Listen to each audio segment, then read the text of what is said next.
Voilà, bonsoir encore à tous et bienvenue dans cette formation du mardi de gloire au Canada. Nous sommes à 20 heures du Canada. Ceux qui vont suivre du côté de l'Amérique, ou en fait du côté de l'Europe ou de l'Afrique. Donc, la vidéo est live déjà sur Facebook. Vous pouvez. Aujourd'hui, nous allons apprendre les devoirs d'un leader. Les 2 dernières semaines, nous avons étudié toujours les notions de leadership où nous voyons beaucoup plus les peines du leader, ce que les autres personnes doivent faire lorsqu'ils sont proches d'un leader. Mais aujourd'hui, nous allons voir les devoirs d'un leader. En fait, je voulais mettre mon titre « Ce que Dieu attend d'un leader » parce que dernièrement, lorsque j'ai fini la formation, j'ai fortement reçu dans mon cœur que je devais enseigner aussi sur ce que Dieu attend d'un leader. Parce que vous savez, dans le plan de Dieu, lorsque il te choisit comme leader, il attend certaines choses de toi. Il veut qu'à travers ton leadership, tu puisses arriver quelque part. Il veut qu'à travers ton leadership, quelque chose puisse arriver. Donc, Dieu a nécessairement un plan ou bien des choses qu'il attend d'un leader. Et nous allons voir cela aujourd'hui. Qu'est-ce que, en tant que leader, tu dois faire? Qu'est-ce que, en tant que quelles sont tes prérogatives en tant que leader? Ce que je vais faire, je vais d'abord aller sur mon Facebook pour partager cette vidéo afin que les autres personnes puissent en profiter à partir de mon Facebook aussi. Est-ce que je pourrais voir ça? Can I see this?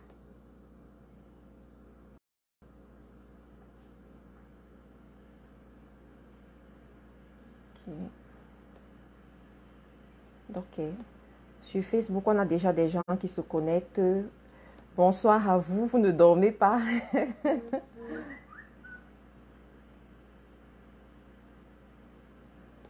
Okay. Ah, Mila de la Guadeloupe, comment vas-tu Mila? J'espère que ça va de ton côté. Je vais juste partager la vidéo pour que les autres soient au courant que nous sommes en live.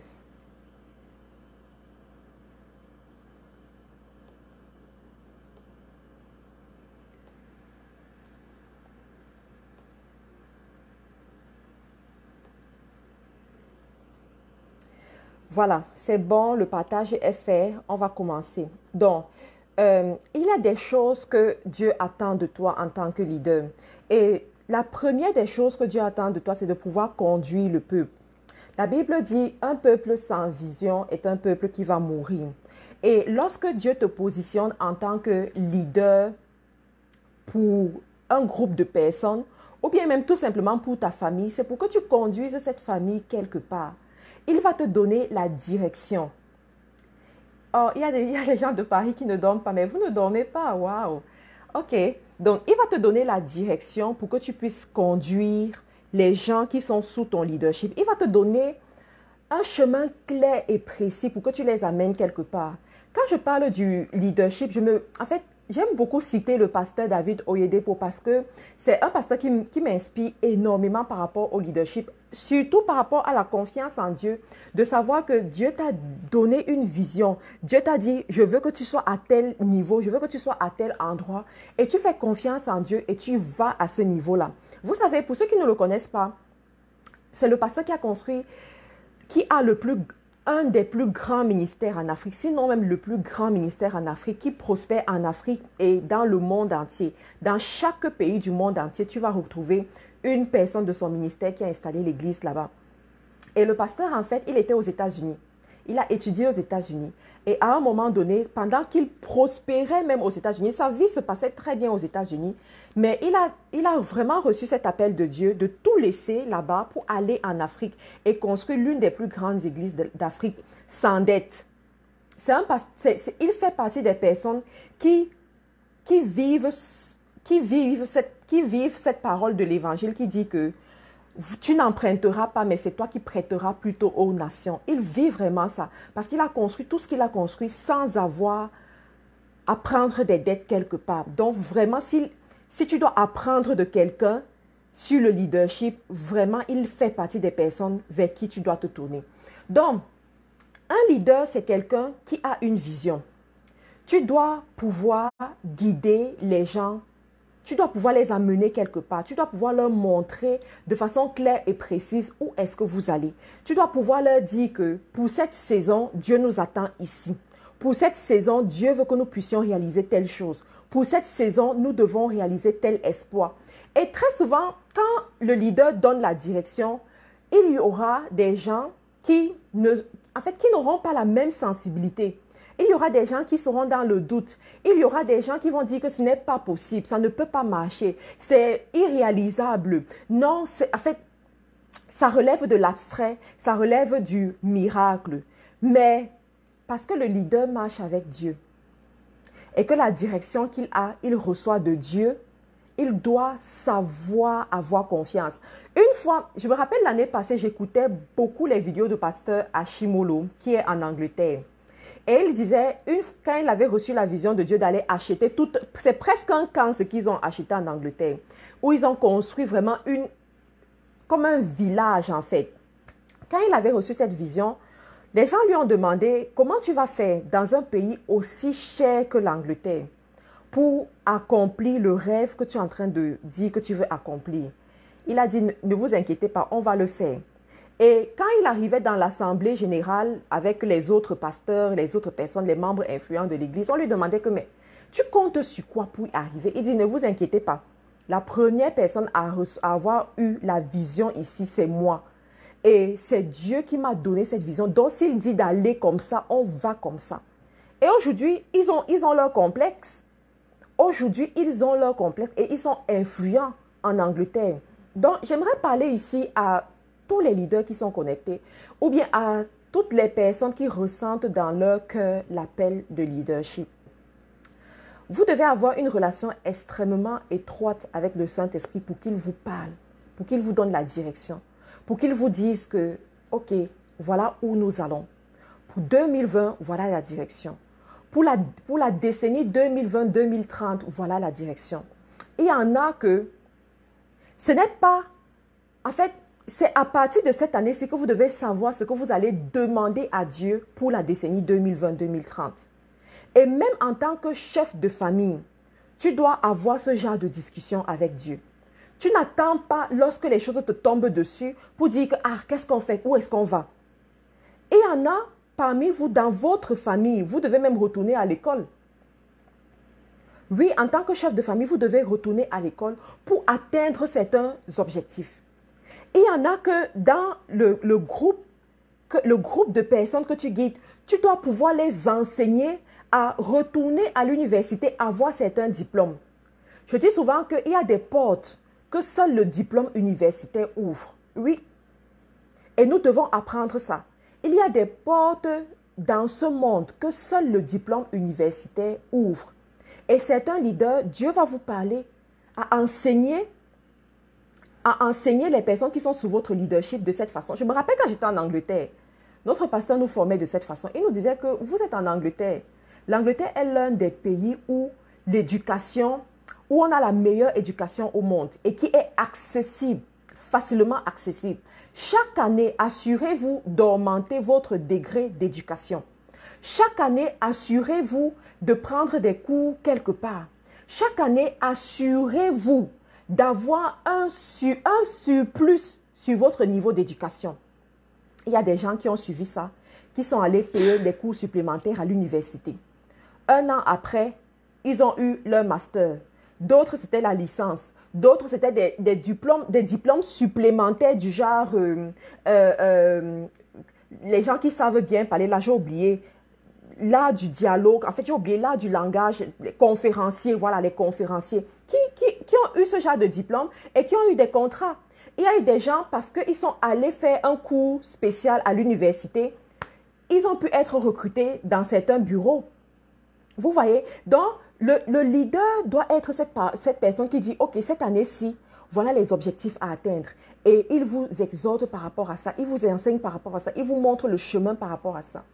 Le leader aussi doit être quelqu'un qui sait payer le prix dans la prière. Et j'aimerais vraiment insister par rapport à ça. Tu ne peux pas être un leader si tu ne pries pas. Un leader chrétien, bien entendu. Tu ne peux pas être un leader si tu ne pries pas. Et je vois beaucoup de leaders négliger la prière, négliger leur vie de prière. Et je me demande, vous dirigez les gens par rapport à quoi? Vous conduisez les gens sur quelle base? Tu donnes la direction sur quelle base? Parce que quand tu es leader, il se trouve que Dieu passe par toi pour parler à d'autres personnes. Et les gens qui sont sous ton leadership, ils comptent sur ta direction en fait pour évoluer, pour faire des choix dans leur vie. Personnellement, je vais prendre mon exemple pour dire que je suis arrivée à un niveau où si je me mets sur une vidéo et je commence à dire aux gens que allez faire le doctorat en MBA, même dans les exemples, je dois faire attention. Allez faire les MBA. Allez faire les MBA. Je vous assure que quand je finis mon live, 2 personnes vont me dire, Matt, on fait le MBA comment? Ça veut dire que dans leur tête, ils sont convaincus que c'est le MBA qu'ils doivent faire. Ils sont convaincus que c'est le MBA qu'ils doivent faire. Et je me dis, quand tu es leader et que tu sais que ta parole compte dans la vie des autres, dans la destinée des autres, vraiment, tu dois être quelqu'un qui écoute la voix de l'Éternel. Tu dois être quelqu'un qui sait payer le prix dans la prière. Vous savez, c'est facile de venir enseigner comme j'enseigne là. C'est facile de donner des conseils aux gens. Quelqu'un va prendre son téléphone, te dire, oh Matt, je veux faire telle chose, qu'est-ce que tu en penses? Tu lui donnes le conseil.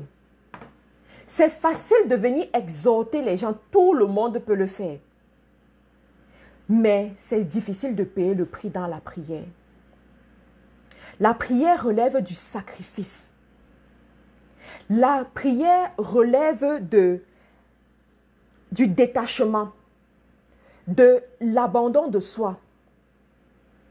Un leader qui paye le prix dans la prière, c'est un leader qui aura toujours des résultats intéressants. Un leader qui paye le prix dans la prière, c'est un leader qui aura toujours de bons fruits. Un leader qui paye le prix dans la prière, c'est un leader. C'est comme s'il répondait, en fait, c'est comme si sa parole était une réponse aux prières de quelqu'un quelque part. Les gens viendront toujours te dire que, ah, je pensais à telle chose. Je t'ai entendu parler, ok, j'ai eu ma confirmation. Oui, j'ai eu ma direction. Oui, et tout. Les gens viennent. Pourquoi? Parce que tu parles en fonction de ce que le Saint-Esprit t'a enseigné dans le lieu de la prière. Un leader doit avoir ce qu'on appelle de secret place, le lieu secret. Il doit avoir son lieu secret. Il doit avoir ses jours de prière, ses jours de consécration, ses jours de jeûne, les jours où il rentre dans la présence de l'Éternel. Un leader ne peut pas se comporter comme tout le monde. Un leader ne peut pas être, en fait, dans le bois comme tout le monde. Un leader doit savoir se mettre à part pour écouter la direction de Dieu. Vous savez, des fois j'éteins mes téléphones. Les gens vont crier que « Mais Matt, on t'appelle, tu ne réponds pas. » J'éteins mes téléphones parce que je dois rentrer dans le lieu secret. Parce que je dois rentrer dans la présence de Dieu. Parce que je dois écouter Dieu. Je ne peux pas arriver à faire tout ce que je dois faire avec succès, de gloire en gloire. C'est-à-dire que quand les gens te regardent, ils voient comment tu vas de gloire en gloire. Ils voient comment les gens qui sont autour de toi vont également de gloire en gloire. Pourquoi? Parce qu'on reconnaît l'arbre par ses fruits. Tu ne peux pas me dire que tu es un bon arbre et quand on regarde tes fruits sont médiocres. Tu ne peux pas me dire que tu es un arbre de valeur et lorsqu'on regarde tes fruits ne ressemblent à rien par rapport à ce que tu dis. On reconnaît l'arbre par ses fruits. Donc, pour être sûr que je porte des bons fruits, à un moment donné, je dois sortir du bruit. Je dois rentrer dans le lieu secret. Je dois aller dans la présence de l'Éternel. Je dois poser des questions à Dieu et je dois le laisser me parler. En tant que leader, Dieu t'attend dans le lieu secret. Dieu t'attend dans la prière. C'est vrai que nous prions souvent en groupe. La prière de groupe est importante, c'est vrai, mais la prière individuelle, personnelle, est capitale. Tu dois avoir en fait, les Anglais appellent ça hiding place. Le lieu où tu te retrouves seul, même ton mari, même pour les hommes, même ta femme ne peut pas rentrer dans ce lieu-là. Tu es face à face avec Dieu. Vous discutez des sujets de destinée. Vous discutez des sujets de génération. Vous discutez des sujets des nations. Dieu te parle et tu écoutes. Tu dois pouvoir avoir cet temps privilégié. Et moi, je dis souvent aux gens de savoir être extrêmement discipliné. De telle sorte que soit c'est le lundi que tu as ton lieu secret, soit c'est le mardi, soit c'est le... En fait, tu choisis un jour de la semaine. Ça peut être 2 fois par semaine. Ça peut être 3 fois par semaine. Mais tu dois aller dans ton lieu secret. Dans ton lieu secret, Dieu va te montrer les batailles que tu vas rencontrer. Je suis arrivée à un niveau où je pense que les situations de la vie ne doivent pas surprendre un leader. Je répète, les situations de la vie ne doivent pas surprendre un leader. Si tu payes le prix dans la prière, Dieu va t'avertir. Soit il va t'avertir en songe, soit il va t'avertir par un enseignement que tu vas écouter, soit il va t'avertir même dans les simples visions que tu auras. Ton âme sera extrêmement sensible à la voix de l'Éternel. Tu seras averti des situations qui vont arriver.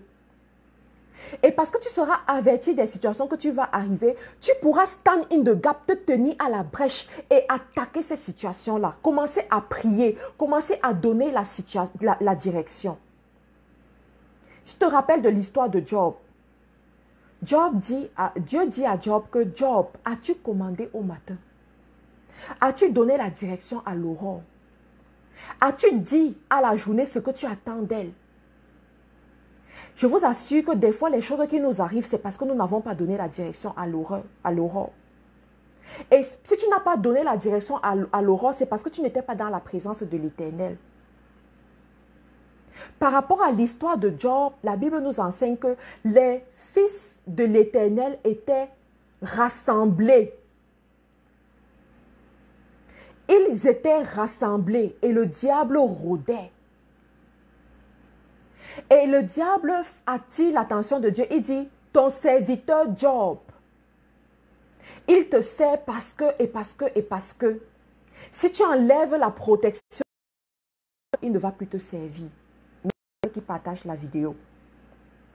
Je vous assure que quand tu connais le mystère du lieu secret, il y a certaines batailles que tu ne vas plus mener. Je vais rentrer maintenant dans le leadership en relation avec les personnes que Dieu met sous ton leadership. Des fois, Dieu va même te parler sur certaines personnes. Dieu va te dire que pour telle personne, mets-toi pour cette personne et commence à prier pour la personne. La personne n'est au courant de rien, mais tu commences à prier pour cette personne. Je vais vous raconter l'histoire qui est arrivée un jour en Afrique. Voilà quelqu'un qui était sous le leadership d'un pasteur qui s'appelle le pasteur David Oboueli. Je vous parle de lui tout le temps. Le pasteur, en journée, il commence à ressentir que il sent l'esprit de suicide. Il sent comme si lui-même, il voulait se suicider. Et vous devez apprendre à savoir sentir ce genre de choses en tant que leader. Lorsqu'il recommence à sentir ça, il commence à prier. Il se met à prier, il se met à chasser cet esprit de suicide-là. Entre-temps, son téléphone était fermé. Après, quand il ouvre son téléphone, on l'appelle, on lui dit qu'il y a une église qu'on a récupérée près d'un pont parce qu'il voulait se suicider. Il dit, ah bon? Donc, c'était ce cas-là. Mais lui, parce qu'il avait tellement senti cette présence-là, la présence de cet esprit mauvais, il a commencé à prier et c'est à ce moment que la personne a été sauvée. Il n'a pas pu le récupérer. Pourquoi? Parce qu'il s'est tenu à la brèche. Et il est à la brèche, pourquoi? Parce qu'il est sensible à l'Esprit Saint. L'Esprit Saint peut attirer son attention. Moi-même, des fois, je vais appeler et l'Esprit Saint va tellement me parler sur le cas d'une femme. Sur le cas d'une femme par rapport à ses affaires, je vais l'appeler, je vais lui demander est-ce que ça va. Elle va me dire que, ah coach, il y a même telle situation et tout. Je vais lui dire que fais comme ça, fais comme ça, fais comme ça. Un mois après, elle vient me dire, Marthe, vraiment, merci. Parce que ce que tu disais là, j'ai appliqué et voilà ce qui est arrivé. Mais tu ne peux pas avoir cette sensibilité si tu n'es pas une femme de prière. Et même, je veux parler aux épouses. Des fois, dans vos maisons, Dieu vous parle des situations quand vous êtes dans la prière. Dieu vous parle des situations que vos maris vont traverser quand vous êtes des femmes de prière. Dieu vous parle des situations que vos enfants traversent. Des fois même les enfants ne parlent pas, surtout ceux qui sont petits. Ils ne te parlent pas. Mais ton esprit commence à être extrêmement sensible par rapport à quelque chose. Pourquoi? Parce que tu veilles dans la prière. Je vais te rappeler que ce que nous voyons dans le naturel est d'abord conçu dans le surnaturel. Ce qui arrive à se reproduire dans le naturel, c'est d'abord réalisé dans le surnaturel. Et en tant que leader, tu dois développer ton côté esprit. Tu dois développer la sensibilité de ton esprit. Et quand tu développes cette sensibilité-là, le Saint-Esprit peut communiquer avec toi. Lorsque l'ennemi est en train de concocter des plans démoniaques dans le surnaturel, le Saint-Esprit t'envoie les signaux. Tu peux te tenir à la brèche et chasser ce genre d'esprit-là. Tu peux te tenir à la brèche et mettre fin. C'est pour cela qu'il y a des femmes qui sont devenues tellement fortes à ce niveau-là que lorsqu'elles commencent à sentir des signaux, elles ne parlent pas. Écoutez bien ce que je suis en train de vous enseigner parce que ça va vous sauver énormément. Quand tu commences à sentir des signaux, tu ne parles pas, tu n'es pas à la dimension du parler parce que je te rappelle que tout se construit dans le surnaturel. Et dans le surnaturel, l'ennemi cherche quelqu'un qui va jouer dans son camp. Parce que le diable ne peut jamais se révéler sans qu'il ne passe par un corps.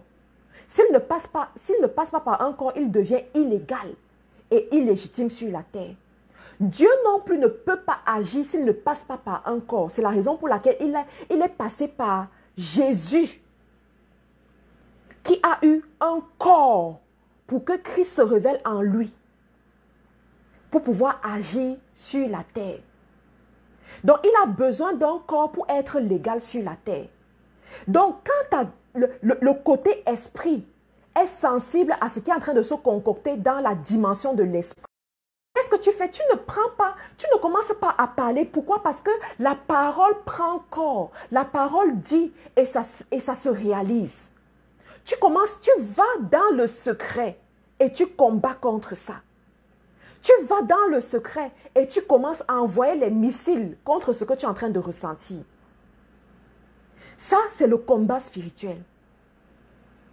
Ça, c'est le combat spirituel que certains doivent apprendre par rapport même à la santé.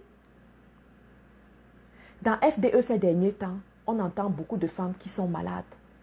Dernièrement, j'ai pris la parole pour prier par rapport à ça. Pourquoi? Parce que c'était déjà devenu à un niveau où chaque jour, on entendait un cas de maladie. Et là, il fallait ouvrir la bouche pour attaquer ce cas-là. Il fallait ouvrir la bouche pour dire à l'ennemi que tu es dévoilé, on t'a vu.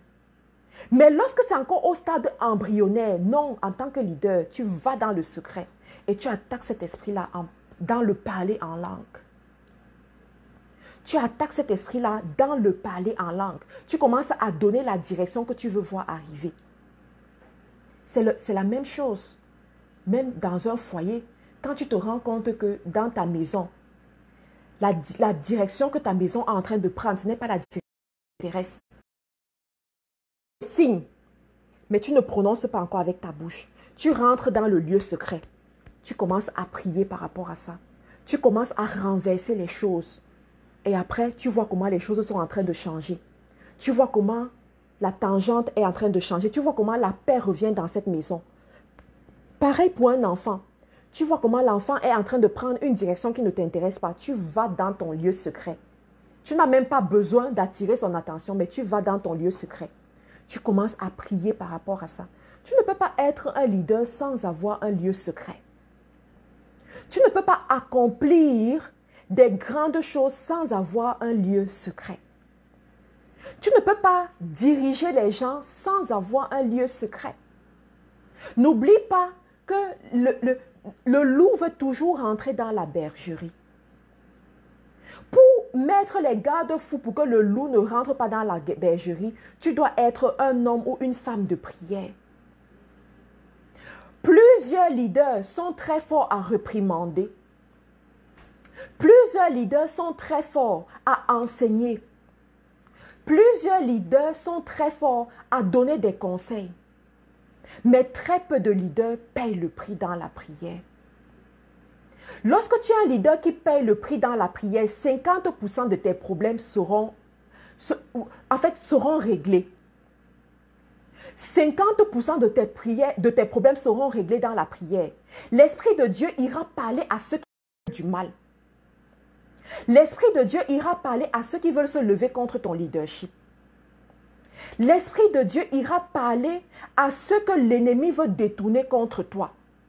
Je vous assure que j'ai déjà eu des témoignages et des témoignages par rapport à ça. J'ai souvent eu des femmes qui viennent me dire que Marthe, j'avais décidé de ne plus te parler. Je dis, ah, il y a eu quoi? Qu'est-ce que je t'ai fait pour que tu ne me parles plus? J'avais décidé de ne plus te parler. Mais dans la prière, j'ai eu la conviction de venir faire la paix avec toi. Je vous assure que je ne sais pas d'où ça vient. Mais dans la prière, j'ai eu la conviction. Pourquoi? Parce que moi-même d'abord, je suis une femme de prière. Quand tu es une femme de prière, tu agis dans le surnaturel. L'Esprit de Dieu agit en ta faveur, là où toi-même tu ne peux pas y arriver. Lorsque tu es un leader qui paye le prix dans la prière, Dieu ira, en fait c'est l'Esprit de Dieu qui ira réveiller des personnes qui vont venir faire avancer la vision que tu es en train de porter. Il y aura des personnes qui viendront dire que mais voici ma contribution pour que cette mission puisse évoluer. Il y aura des personnes qui vont même commencer à t'aimer pour rien. Il y aura des personnes qui seront prêtes à sacrifier leur propre confort pour soutenir la vision que tu es en train de porter. Il y aura des personnes qui seront prêtes à mettre leurs propres relations privilégiées, parce que dans la vie, on a les relations qu'on appelle les relations privilégiées. Ils seront prêts à déranger ces relations privilégiées-là pour que la vision que tu portes puisse évoluer. Mais ça, c'est parce que tu es une personne de prière. Lorsque tu es une personne de prière, je te garantis que 50% de tes problèmes sont résolus. Lorsque tu es une personne de prière, Dieu va te donner les mots justes pour que quand tu parles à ta communauté, tu es en train de répondre aux problèmes de 100 personnes à la fois.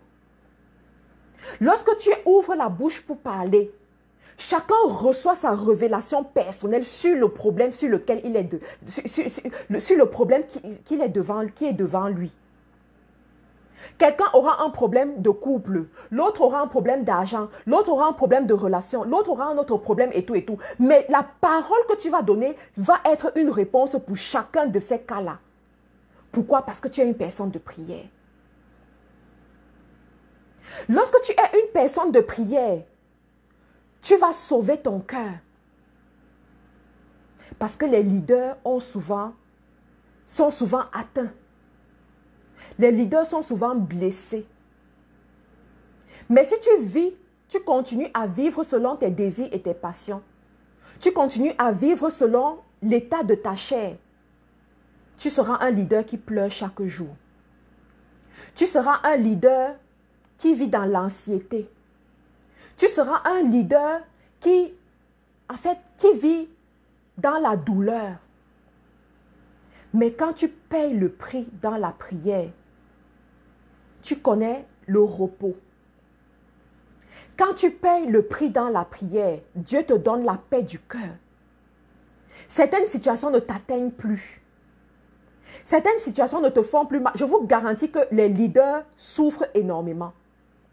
Et il y a beaucoup de choses qui viennent toucher à leur paix du cœur. Il y a beaucoup de choses qui viennent blesser leur amour, qui viennent blesser la stabilité émotionnelle. Tu payes le prix dans la prière. Tu verras, Dieu Reine Sonia, c'est le même lien que d'habitude. C'est le même lien que d'habitude. Attends, je vais te partager ça ici. Voilà. Lorsque tu payes le prix dans la prière, tu verras comment Dieu te donne la paix du cœur devant chaque situation que tu traverses. Tu vivras au repos. Un leader doit savoir prier. Un leader doit savoir prier pour les personnes qui sont sous son leadership. Une fois, j'écoutais les enseignements du pasteur Ivan Castanou. Le pasteur Ivan Castanou disait qu'il a reçu une recommandation de Dieu qui demandait à l'Église de prier pour ceux qui ont lâché l'Église, pour ceux qui sont partis. Et si possible, même de leur tendre la main. Et le pasteur lui-même, quand il parlait, il expliquait qu'il ne voulait pas. Il disait que, mais, ils ont décidé de partir. On a tout fait pour eux. On a été là. On les a soutenus pendant leurs moments difficiles. On a été là pendant le moment où ils étaient le plus vulnérables. Mais à un moment donné, ils ont décidé de partir et ils ne veulent même plus être en contact avec lui. Il expliquait ça, il enseignait dessus. Tu ressentais comment est-ce que lui, il a bagarré contre cette recommandation. Mais il a fini par venir le dire dans l'assemblée. Et ils ont prié, ils ont fait ce qu'il y avait à faire. Un leader doit savoir prier pour sa communauté.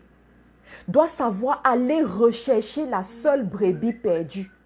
Laisser les 99 autres aller chercher la brebis perdue. Un leader doit avoir le cœur d'une mère. Une mère ne peut pas être tranquille lorsque un de ses enfants n'est pas encore à l'aise. Regardez les mamans qui ont les enfants qui sont à l'âge de se marier. Certaines parmi vous, vous regardez parmi vos frères et sœurs. Si vous n'êtes pas encore marié, vous allez vous rendre compte que vos parents, votre mère ne vous laisse pas tranquille. Tu as l'âge de te marier, toutes tes sœurs sont déjà mariées, mais tu n'es pas encore marié. Ta mère, c'est comme si elle n'a pas encore trouvé le repos. C'est comme si elle n'est pas encore à l'aise parce qu'elle se dit, ok, j'ai eu 10 sur 10 sur tous les autres cas, mais sur ce cas-ci, je n'ai pas encore 10 sur 10. Donc, je dois rester éveillée jusqu'à ce que ma couronne soit parfaite. C'est ça un leader. C'est ça un leader. Et c'est ce que Dieu attend d'un leader. Vous savez, dans le leadership, l'ennemi sait que s'il ne peut pas t'atteindre en tant que leader, il va atteindre ceux qui sont sous ton leadership pour te faire du mal. Écoutez bien ce que je te dis. Si l'ennemi ne peut pas t'atteindre, il va atteindre ceux qui sont sous ton leadership pour te faire du mal. Tu auras des gens qui traînent les pas. Vous êtes en train de courir pour atteindre un objectif, mais il y en a qui sont comme des brebis galeuses qui traînent le pas. Il sait que ceux qui traînent le pas vont te retarder. Il sait que ceux qui ne vont pas au rythme du groupe vont te retarder. Tu seras obligé de les attendre. Il va atteindre les gens pour, en fait, être contre toi. Et quand tu es un leader qui prie, tu règles ces problèmes-là dans la prière. Quand tu es un leader qui prie, tu te places à la brèche pour certains cas. J'ai souvent eu des cas dans ce FDE. Des femmes qui me contactent. Et je rends grâce même à Dieu pour ce genre de cas. Parce que quand c'est comme ça, tu peux même aller encore prier pour la personne. Il y a des femmes qui me contactent, Marthe. Sincèrement, il y a eu tel problème qui m'a découragée. Il y a eu tel problème que je n'ai pas aimé. Je veux quitter FDE. Je lui demande pourquoi tu veux quitter. Elle m'explique et tout. Je lui dis, s'il te plaît, donne-moi une semaine. Ou donne-moi un mois. Ou attends tel événement. Passe d'abord. Et ensuite, on en reparlera. Est-ce qu'on peut faire ça? Elle me dit, ok. Je dis bien, je rends grâce à Dieu pour ce genre de cas. Quand elle me dit ça, je n'ai pas à négocier avec elle. Je vais dans la prière. Je commence à prier. Je me place à la brèche et je paye le prix dans la prière. Et très souvent, quand c'est comme ça, Dieu commence à me donner des révélations par rapport à la personne. Et quand c'est comme ça, Dieu même commence à parler à la personne. Et vous savez qu'est-ce qui se passe? La plupart des cas, la personne ne revient même plus sur la discussion. Elle continue tout simplement sa destinée. Elle continue tout simplement ce qu'elle était en train de faire. Et moi, je rentre dans le secret et je dis merci à Dieu. Un leader doit savoir payer le prix dans la prière pour les personnes qui sont sous son leadership. Un leader doit savoir même jeûner pour certains cas. Parce qu'il y a des cas, la Bible te dit que ce genre ne se résout que par le jeûne et la prière. Il y a des personnes que Dieu va mettre sous ton leadership. Que les problèmes que ces personnes-là vont rencontrer, des fois, il faudra que tu ailles dans le jeûne et la prière avec eux. Tu vas leur dire, prenons 3 jours de jeûne. Jeûnons pour ce cas, pour que Dieu donne la direction.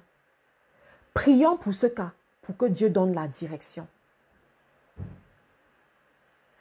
Vous savez, dans la vie, si Dieu te bénit, Dieu va mettre sur ton chemin des personnes qui savent, qui peuvent payer le prix dans la prière pour toi. Il est plus facile à quelqu'un de te donner de l'argent que de sincèrement aller prier pour toi. Je vous assure que de sincèrement aller dans la prière, aller dans le lieu secret, payer le prix pour ta situation dans la prière. Et un leader doit savoir faire ça. Un leader doit savoir porter sa brebis. Lorsque la brebis traverse les moments difficiles, le leader vient la porter comme un bébé.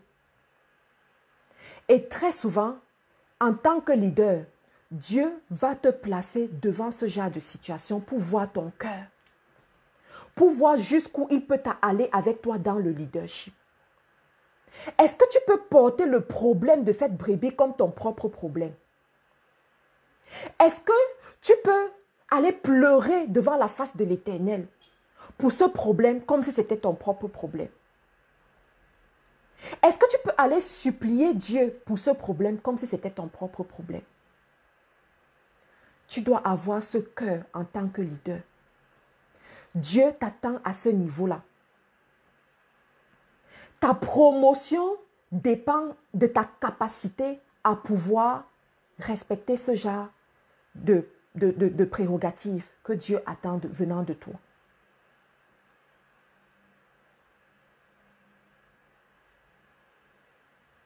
Un leader doit savoir mettre de côté ses propres aspirations par moment, ses propres objectifs par moment, pour aider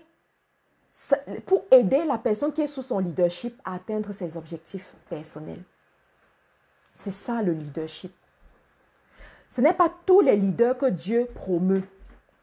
Quand vous regardez bien les leaders que Dieu a promus, sous ces leaders, vous allez voir des personnes qu'ils ont pris du néant pour les amener à la montagne. Vous allez voir des personnes qui n'étaient rien, mais grâce à ce leadership, ils sont allés à la montagne. Vous allez voir des personnes qui vont dire que quand je suis arrivée, je connaissais, après 3 mois, après 6 mois, me voici, j'ai changé. Voilà les leaders que Dieu va promouvoir. Voilà les leaders que vous allez voir la grâce de Dieu dans leur vie. Vous allez voir leur lumière toujours en train de briller.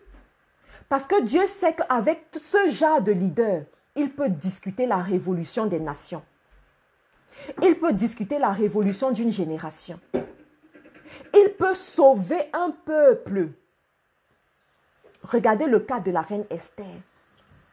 La reine Esther pouvait se contenter d'être la chérie du roi. Elle pouvait se contenter de profiter de son palace. Elle pouvait se contenter d'être à l'aise dans son palace tranquillement. Mais à un moment donné, la reine Esther s'est fait violence pour délivrer son peuple. À un moment donné, elle a accepté de sacrifier l'image qu'elle avait devant le roi pour sauver son peuple. Ça veut dire que quand elle allait devant le roi, elle était en train de jouer la réputation que le roi avait envers elle. Elle était en train de jouer sur sa place envers le roi. Mais elle a accepté de le faire. Pourquoi? Pour le peuple. Elle a laissé ses intérêts personnels pour le peuple. Ça, c'est ce que Dieu attend d'un leader. Ce genre de leader, tu n'as pas besoin de trop travailler. Dieu lui-même se charge de ta promotion. Tu n'as pas besoin de trop te casser la tête. Dieu lui-même se charge de ta promotion. Parce qu'avec toi, Dieu peut délivrer toute une génération. Avec toi, Dieu peut libérer tout un peuple. Et toi et moi, nous devons apprendre à être ce genre de leader. Un leader, c'est également une personne qui sait enseigner. Dieu attend d'un leader de montrer le chemin à d'autres personnes par l'enseignement. Vous savez, des fois, les gens font les choses par ignorance. Des fois, les gens se comportent par ignorance. Jusqu'à ce qu'on les enseigne, ils ne vont pas bien faire les choses comme il le faut. Dernièrement, on était avec les femmes F2 ici à Montréal. Il y a une qui disait « Oh, Ma, tu te comportes beaucoup comme les femmes de l'Afrique de l'Ouest. » Il faut m'avoir rencontré pour comprendre cette phrase-là. Elle dit « Tu te comportes beaucoup comme les femmes de l'Afrique de l'Ouest. Tu as le sens de l'honneur. Tu as le sens du respect. Dans l'Afrique centrale, on n'a pas ça. C'est plutôt dans l'Afrique de l'Ouest. Quand tu vois les femmes ghanéennes, des femmes nigérianes, selon leur culture, elles peuvent... Donc, elles rencontrent quelqu'un. En fait, elles se courbent même pour saluer la personne. Et quand elle disait ça, je lui disais que je n'étais pas comme ça avant. Moi, là, je n'étais pas comme ça avant. J'ai appris à me comporter de la sorte parce que quelqu'un m'a enseigné ces valeurs. Quelqu'un m'a formé de cette façon. Quelqu'un m'a appris que quand tu salues quelqu'un, tu mets ta main comme ça, tu tiens ta main et tu te courbes même pour saluer un adulte. Tu ne salues pas un adulte comme tu saluais ton égal. Tu dois avoir l'attitude de révérence. Et quand j'étais plus jeune au Cameroun, ma mère m'avait toujours appris que quand tu salues, quand on te donne quelque chose, aussi petit que soit cette chose-là, tu dois toujours tendre tes mains de cette façon et recevoir avec les deux mains. Mais je l'ai appris. Je l'ai appris, je ne suis pas née comme ça. Tu dois tendre tes mains et tu reçois de cette façon. Et vous savez quoi? Ce petit geste-là m'a ouvert les portes des rois. Je vous assure que ce petit geste m'a ouvert les portes des rois. Pour ceux qui connaissent mon histoire, j'ai grandi. À l'âge de 12 ans, j'ai dû déménager dans une autre famille, chez ma marraine. Et c'est elle qui a géré mon éducation jusqu'à l'âge adulte. L'une des choses qui a fait que cette marraine puisse m'accueillir, un jour, elle m'a dit, tu sais, je sais que les Bamileke, parce qu'elle n'est pas Bamileke comme moi, pour ceux du Cameroun, vous connaissez un peu les gens du centre et les Bamileke et tout. Elle m'a dit, je sais que les Bamileke sont très respectueux, mais ce que j'ai remarqué chez toi m'a fait comprendre que tu es une personne qui valorise ce qu'on lui donne. Qu'on te donne 1000 francs CFA, qu'on te donne 50 francs, qu'on te donne 100 francs, j'ai remarqué que tu prends toujours avec tes deux mains. Et ça me touche beaucoup. Ça fait en sorte que je ne me sens pas gênée de te donner quelque chose parce que de toutes les façons, quel que soit ce que tu reçois avec les deux mains. Et c'est l'une des raisons qui a fait qu'elle se sente à l'aise chez moi, qu'elle se sente à l'aise avec moi et qu'elle me prenne chez elle.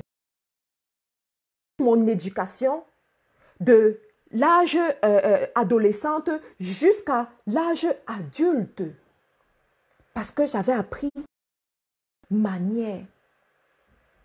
Un leader éduque. Un leader enseigne.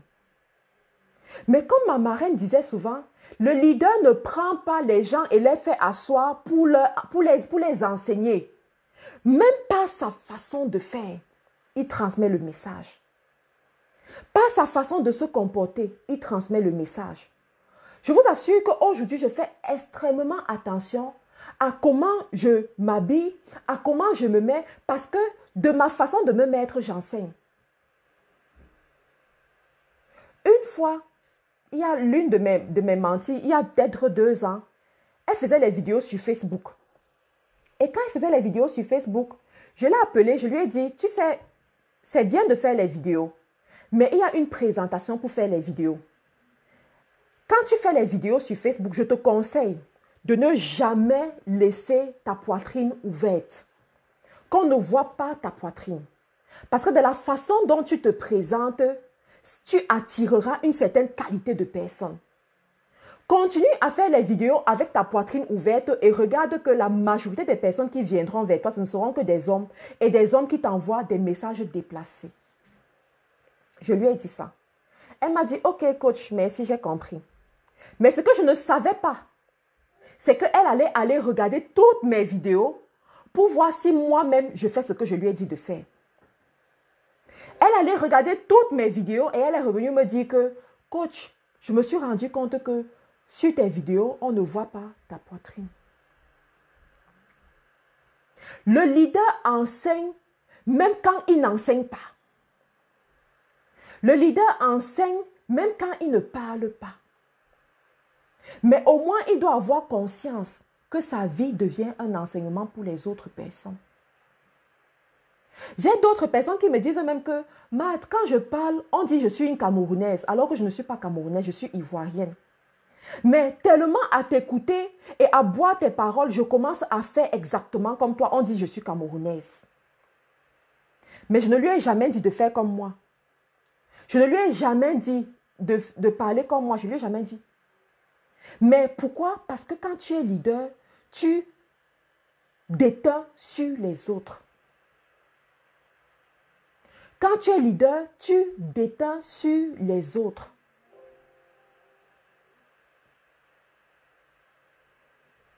Et en tant que leader, tu dois comprendre que ta vie n'est plus ta vie. Ta vie ne t'appartient plus à toi.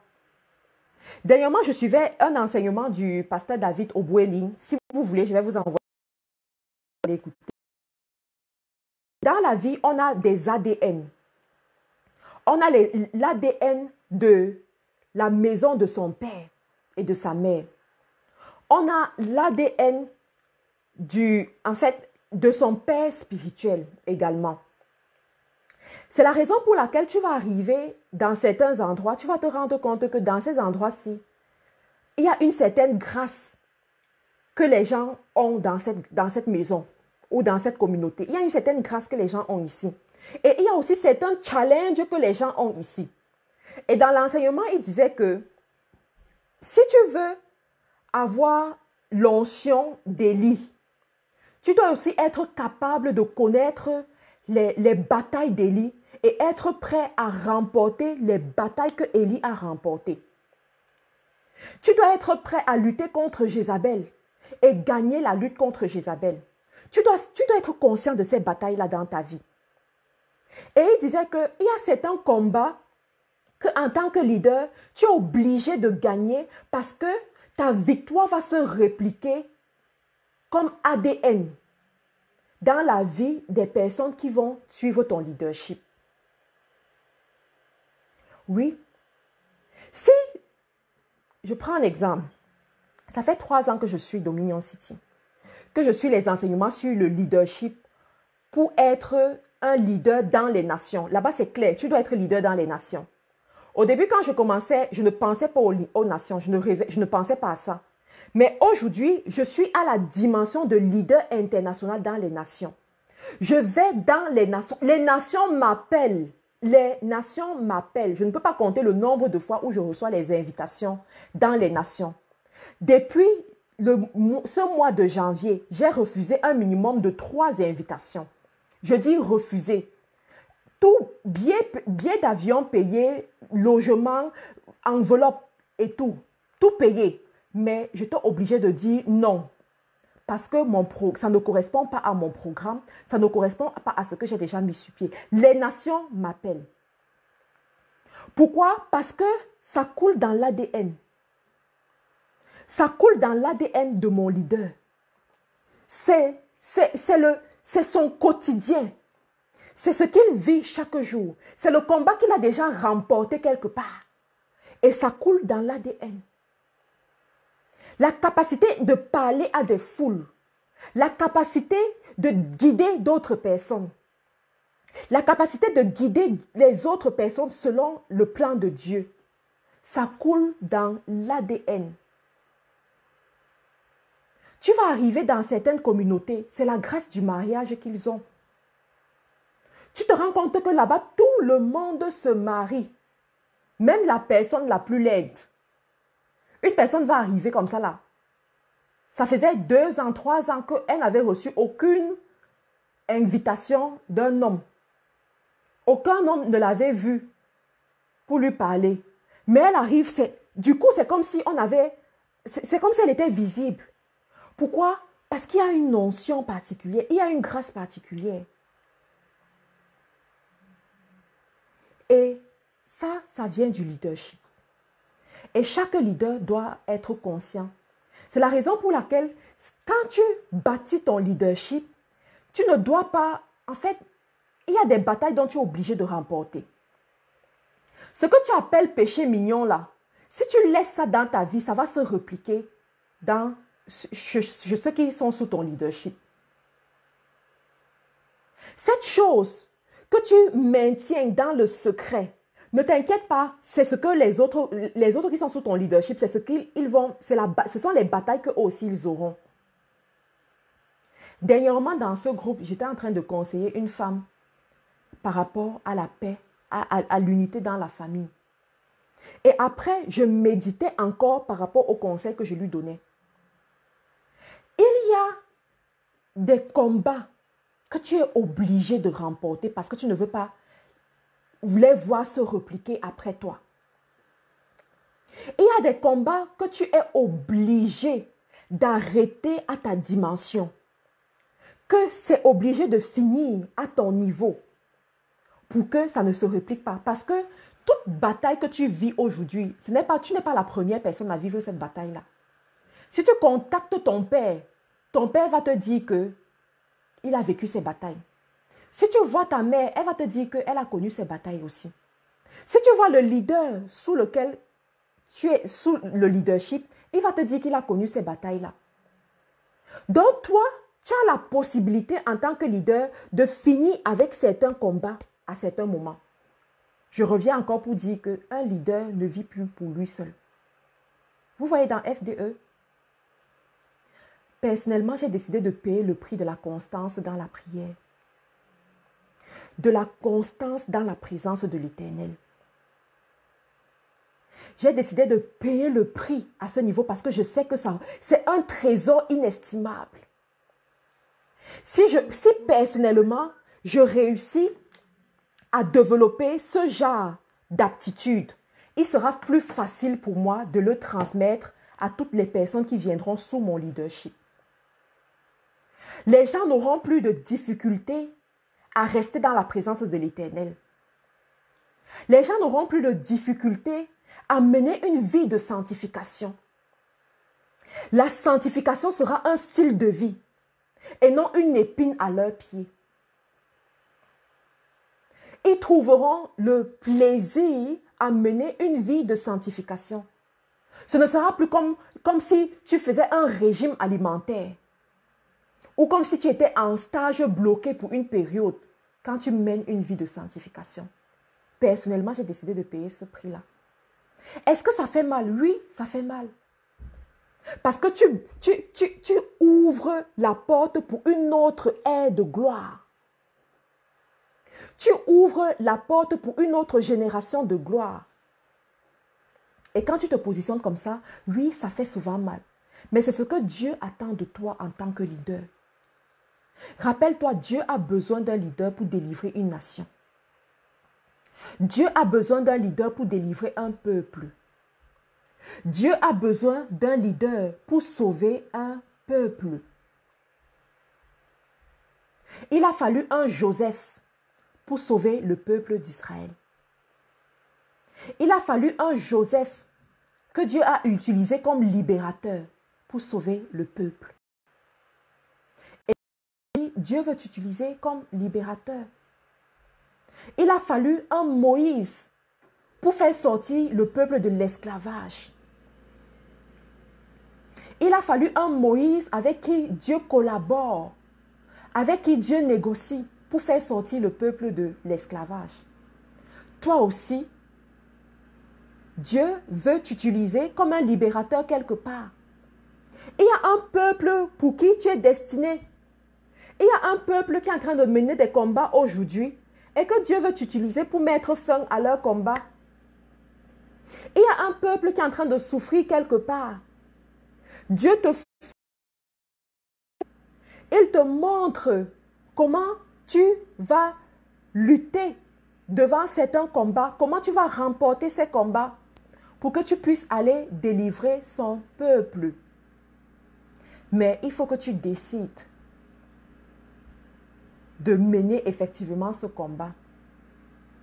Il faut que tu décides de porter effectivement le poids de ce leader, de ce leadership et de payer le prix pour que cela puisse arriver. Vous savez, quand je regarde souvent un pasteur comme le pasteur Yvan Castano, je ne suis pas trop, j'apprends, je l'ai appris à ne pas être émerveillé sur les fruits, mais de m'interroger sur le prix que la personne paye. De m'interroger sur la douleur que la personne vit pour arriver aux fruits que la personne est en train de, que nous sommes en train de voir.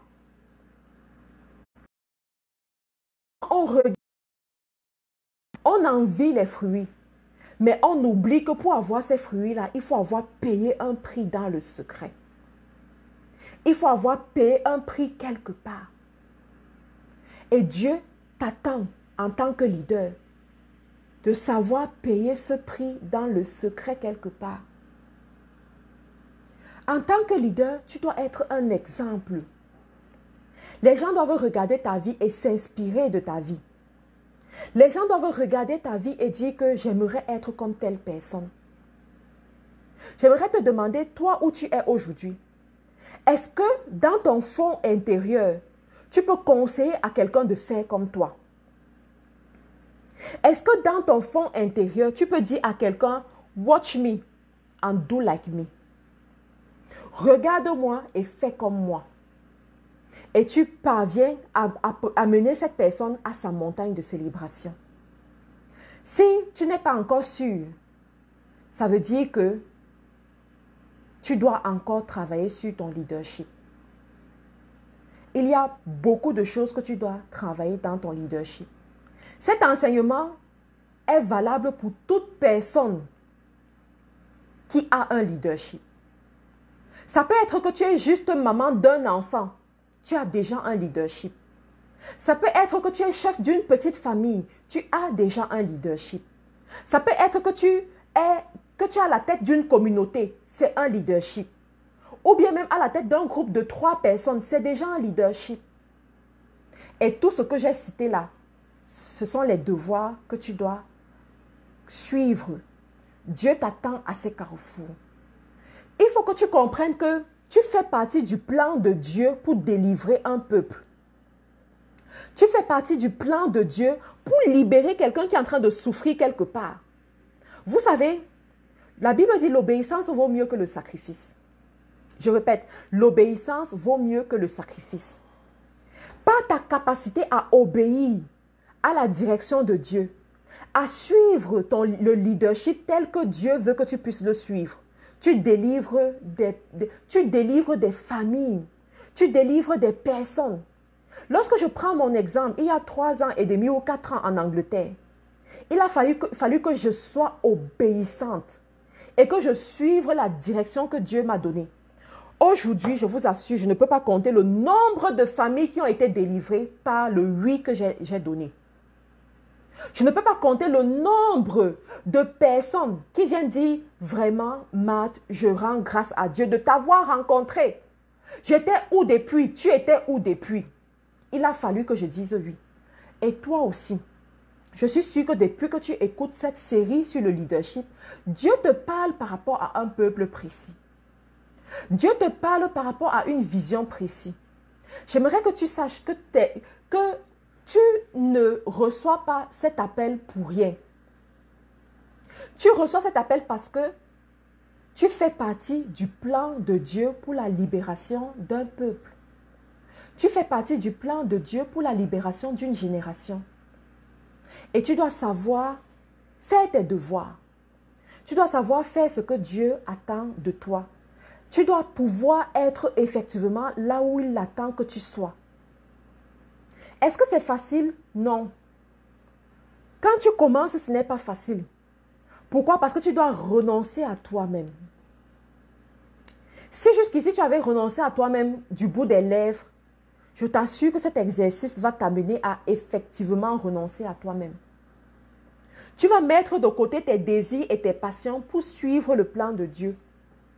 Tu vas mettre de côté en fait, ce qui te plaît et ce qui ne te plaît pas pour suivre le plan de Dieu. Le vrai leadership, c'est la renonciation de soi. Tant que tu n'as pas renoncé à toi-même, tu n'es pas un leader selon le cœur de Dieu. Tant que tu n'as pas décidé d'abandonner tes propres aspirations, tu ne peux pas être un leader selon le cœur de Dieu.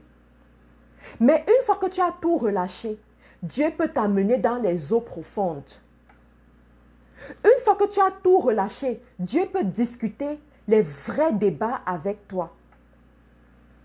Dieu peut discuter même de la destinée d'une autre personne avec toi. Des fois, tu vas parler à quelqu'un, tu vas lui dire, fais ça, fais ça. La personne va te dire que, mais je ressens une paix dans mon cœur quand tu me parles. Je vois que ce que tu es en train de me dire, c'est effectivement ce qu'il faut faire. Pourquoi? Parce que tes paroles ont rencontré le dépôt que le Saint-Esprit avait mis en lui. Mais pourquoi il y a cette coïncidence? Parce que Dieu travaille avec toi. Tu es dans le plan de Dieu pour apporter le changement dans la vie de cette personne. Tu es dans le plan de Dieu pour apporter la révolution dans la vie de cette personne. Et je souhaite que chacune d'entre nous, nous puissions comprendre ce genre de choses. Et je veux parler ici aux femmes qui sont au Canada. Je vous ai dit, lorsqu'on était au Meetup et surtout aux leaders, que nous avons un mandat ici au Canada. Notre mandat au Canada, c'est d'amener la révolution dans la vie des femmes. C'est d'amener les femmes à comprendre que Dieu a déposé des dons de talent en elles et que Dieu compte sur elles pour causer la révolution dans les familles. C'est d'amener le règne de Dieu dans la vie de ces femmes-là. Mais ça ne va pas se faire tant que chacune reste de son côté. Ça ne va pas se faire tant que tu ne prends pas conscience du leadership que Dieu a mis entre tes mains. Des fois, ton leadership va passer par ton entreprise. Vous connaissez Mériké? Mériké n'était pas pasteur. Mériké n'était pas pasteur. Mais même après sa mort, la vie de Mériké continue à impacter la vie des femmes à travers le monde entier. Lorsqu'on parle des succès chrétiens,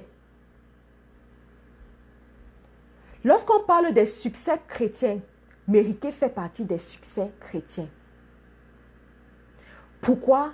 Parce qu'elle a pris sa vie pour libérer des générations de femmes. Grâce à elle, grâce à ses produits, les femmes ont repris conscience en elle. Grâce au style de vie qu'elle a imposé, les femmes ont appris à vouloir encore plus de la vie, à demander encore plus. Les femmes ont appris certaines valeurs, mettre Dieu en premier, la famille en deuxième et la carrière en troisième. Les femmes ont appris le sens de ce qu'on appelle sisterhood, la vie en communauté, communauté de sœurs. Elle a transmis son système de pensée même aux femmes qui ne connaissaient pas Dieu. Et son système de pensée était basé sur l'évangile. C'est ça le leadership de l'entrepreneuriat chrétien. Avec la montagne sur laquelle Dieu te met, Le leadership que tu imposes transmet un système de pensée. Si tu prospères dans tes affaires aujourd'hui et que, comme les stars, tu décides que voici mon style vestimentaire, c'est ma marque déposée, je vous assure que les femmes vont commencer à te suivre comme ça. Elles vont commencer à s'habiller comme toi. Tu commences à dire que les femmes doivent se comporter comme la femme du proverbe 31. Toutes les femmes en affaires vont commencer à dire que oui, pour réussir en affaires, on doit se comporter comme la femme du proverbe 31. Ce sera leur modèle. Ce sera le système de pensée que tu auras véhiculé. Pourquoi? Parce que tu auras appliqué ton leadership à ta montagne. Tu commences à dire que chaque femme dans son business doit savoir tendre la main à la veuve et à l'orphelin. Ce sera un système de pensée. Toutes les femmes en affaires qui vont te rencontrer vont dire que pourquoi je prospère dans mes affaires, je dois aussi donner à la fin à la veuve et à l'orphelin. Il faut que je puisse donner à la veuve et à l'orphelin. Il faut que je le fasse et tout et tout. Ce sera un système de pensée que tu auras véhiculé. Pourquoi? Parce que tu auras dans chacune à sa place quelque part. Dieu t'attend quelque part. Et tu dois savoir mener le combat et le bon combat. Tu dois savoir appliquer ce qu'il attend de toi. Alors, je vais m'arrêter là pour ne pas être trop longue. Je vais rentrer dans le Zoom pour prendre les questions. Pardon. Je vais aller dans le Zoom prendre les questions et je vais arrêter le live sur Facebook. Je vous remets encore le lien de Facebook pour ceux qui veulent rentrer dans le Zoom. Donc, je vais épingler le lien. Je l'avais déjà mis quelque part. Voilà, je vais juste l'épingler. Il est épinglé. Donc, si vous voulez rentrer dans le Zoom, cliquez juste sur le lien qui est épinglé et vous rentrez dans le Zoom parce que je vais arrêter le live sur Facebook. Pour tous ceux qui veulent rejoindre Faiseurs d'Exploit, vous pouvez tout simplement vous abonner sur la page Faiseurs d'Exploit, nous contacter en inbox pour rentrer dans nos différents groupes WhatsApp afin d'assister à nos proclamations matinales tous les mardis et les vendredis, 5 heures de France et lundi et jeudi. Ça correspond, quand c'est 5 heures de France, ça correspond à 23 heures en Amérique du Nord et au Canada. Donc, vous pouvez rentrer. Nous sommes un groupe de femmes entrepreneurs chrétiennes. Nous voulons vraiment utiliser nos dons et nos talents pour bénir le peuple de Dieu, pour bénir notre génération. Nous voulons mener l'évangile aux extrémités de la terre.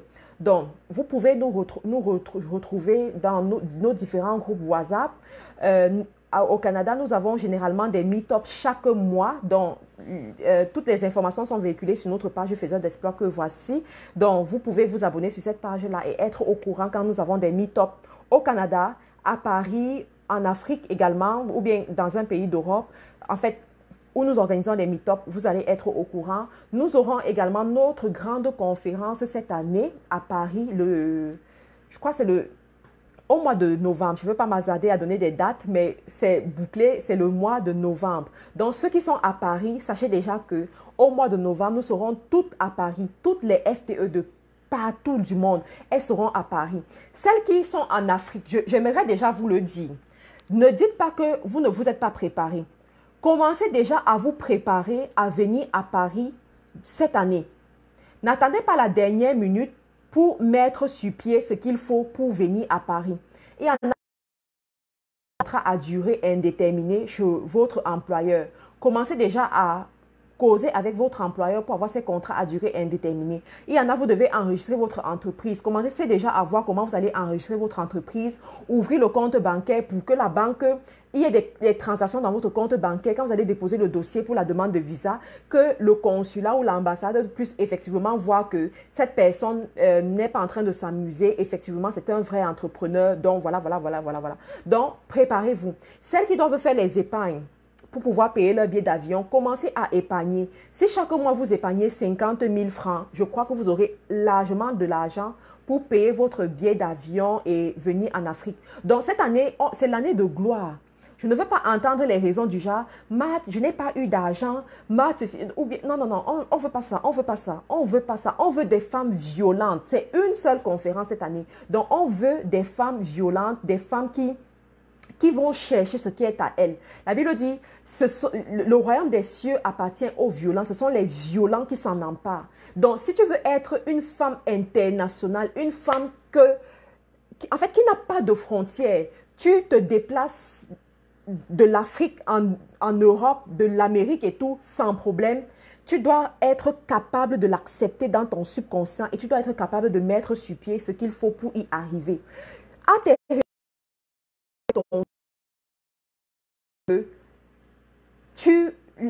les pays du monde n'ont pas de secret pour toi. Les portes des pays te sont ouvertes. C'est ce qui va t'arriver. À tes résolutions dépendra ton succès. Et l'une des grâces, écoutez très bien cette partie-ci. L'onction qu'il y a dans FDE, c'est l'onction des nations. Les femmes FDE sont appelées à prospérer dans les nations. Il y a une femme dans FDE qui s'appelle Flore Djinou. On l'appelle Nami, c'est son petit nom, Nami. Je crois que vous devez écouter l'histoire de cette fille. Elle vit au Bénin. Je crois que c'est Cotonou au Bénin. Vous devez écouter l'histoire de cette fille. Chaque année, elle va à Paris. Vous comprenez? Chaque année, elle va à Paris et elle paye son ticket elle-même. Elle paye son billet d'avion elle-même. Elle paye son séjour elle-même. Chaque année, elle va à Paris. Et ce n'est que le début. Parce que bientôt, vous allez entendre qu'elle est à New York. Bientôt, vous allez entendre qu'elle est au Canada, en fait, dans les autres pays et tout. Et la dimension dans laquelle Dieu est en train de l'amener, c'est une dimension de gloire. C'est l'onction qu'il y a dans FDE. Mais je répète, à tes résolutions dépendra ton succès. L'onction peut être disponible, mais tant que tu n'as pas encore pris la décision de marcher sous cette onction-là, ça ne va pas se refléter dans ta vie. Tu vois? Donc, je vous rappelle déjà, la conférence de novembre, tu dois être là. Toi qui m'écoutes, tu dois être là. Tu dois te préparer pour ça. Pour celles qui sont au Canada, vous devez aussi vous préparer. Vous devez venir. Vous ne devez pas manquer cela. On aura les délégations qui viennent du Canada, les délégations qui viennent des États-Unis, de l'Afrique, des autres pays de l'Europe. Mais vraiment, les autres pays de l'Europe, c'est déjà un acquis. Donc, quand on va dire que les places sont ouvertes, commencez déjà à prendre vos places, préparez-vous. Ce sera vraiment un moment de gloire, un moment extraordinaire. Donc voilà, merci encore pour ceux de Facebook. On va arrêter le live.